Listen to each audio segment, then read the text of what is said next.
Assalamualaikum warahmatullahi wabarakatuh. Halo semuanya, bertemu lagi ya. Untuk materi kali ini kita akan belajarnya mengenai ruang fungsi gelombang partikel tunggal.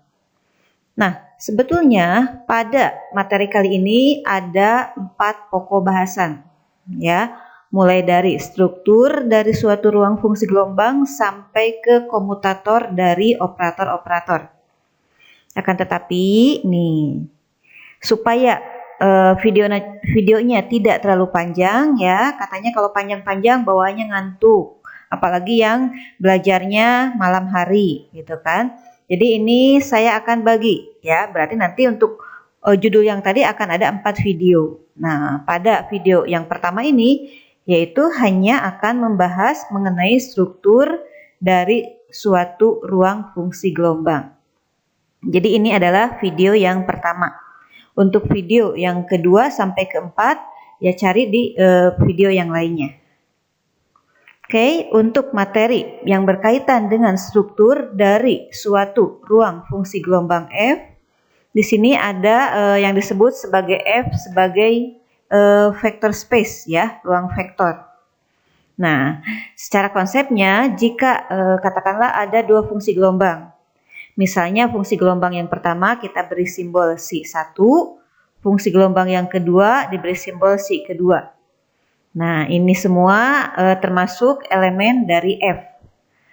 Nah, kalau kita uraikan menjadi Si dengan lambda 1 kali Si1 ditambah lambda 2 kali Si2.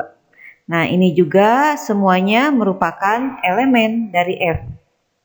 Saya ulangi, jika ada 2 fungsi gelombang, misalnya Si1 dan Si2, mereka ini masing-masing elemen dari F, maka bentuk kombinasinya dalam hal ini penjumlahan yang menjadi Si ini juga merupakan elemen dari F. Contoh lain gini, misalkan A dan B elemen dari F. Kalau A ditambah B menjadi C, nah si C juga berarti elemen dari F. Paham ya? Oke. Nah, di sini kan ada simbol lambda 1, lambda 2. Ini adalah suatu bilangan kompleks ya dalam hal ini. Oke, ada lagi yang disebut dengan produk skalar. Nah, secara definisinya, kalau misalkan ini Pi dikalikan Si, bentuknya menjadi Pi konjugat kalikan dengan Si, ini bentuk integrasinya terhadap R, pangkat 3 di sini ya. Karena apa? Ini berarti menunjukkan dalam fungsi ruang 3 dimensi. Perhatikan bedanya yang bawah. Nah, ini fungsi gelombangnya sama ya, tetapi di sininya terhadap X. Nah, berarti ini hanya dalam arah X saja.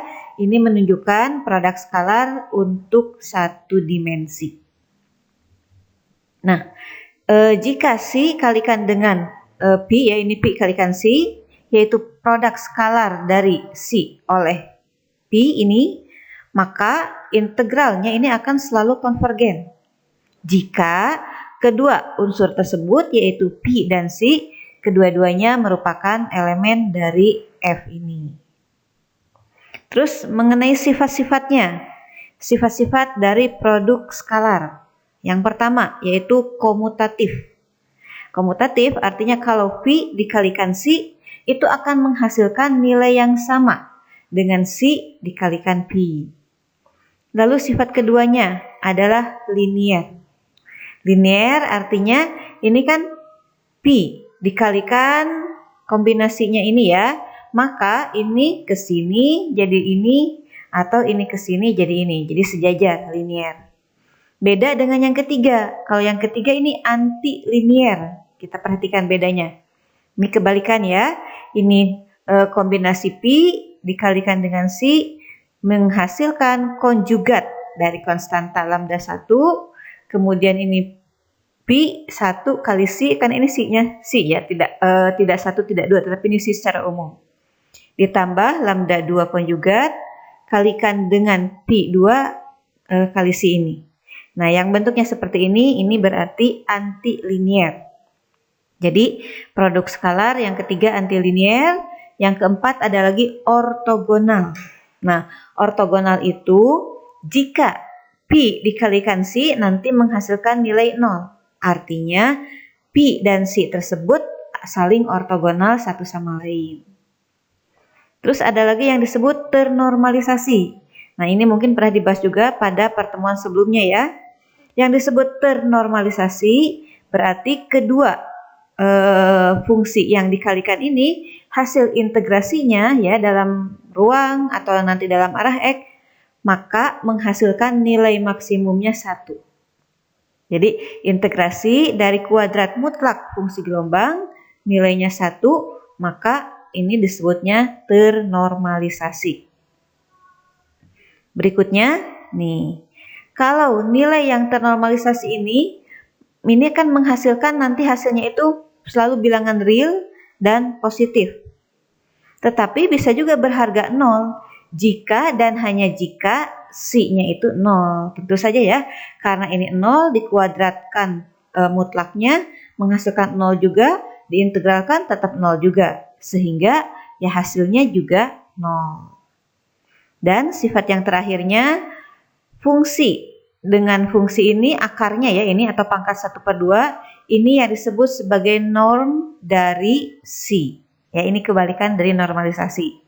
Kalau tadi integrasinya sama dengan 1 itu normalisasi, kalau diakarkan itu disebut normnya dari Si.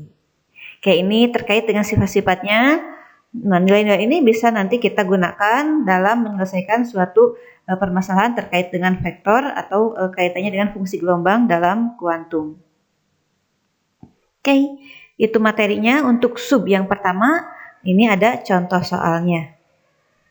Soalnya yaitu dalam ruang 3 dimensi, buktikan bahwa produk skalar vektor-vektor ini adalah komutatif.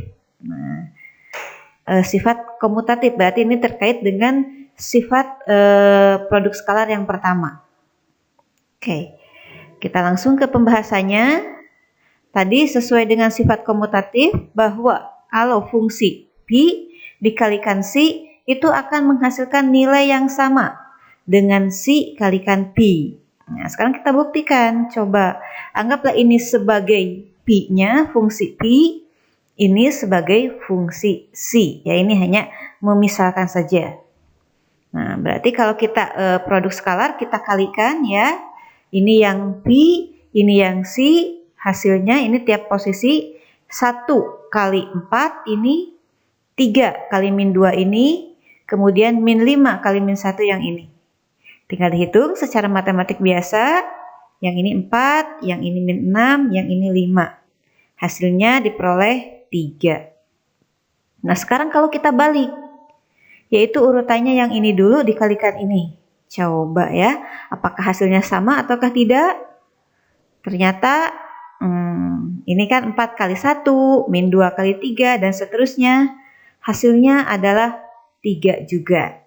Berarti, nah, fungsi atau vektor ini ya, hasil kalinya karena sama, mau urutannya ini dulu kali ini, atau yang urutannya ini kali ke sini, sama-sama menghasilkan nilai 3.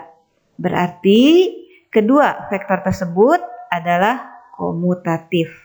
Oke, paham ya? Nah, jika tidak sama, hasilnya beda, ya berarti bukan komutatif. Gitu. Oke, itu contohnya. Sekarang latihannya. Coba ya. Nah, pertanyaannya sih mirip ya. Meminta pembuktian. Bahwa nilai dari, nah ini integral kuadrat mutlak dari Si akan menghasilkan bilangan real dan positif. Sudah diketahui ini Si-nya ini.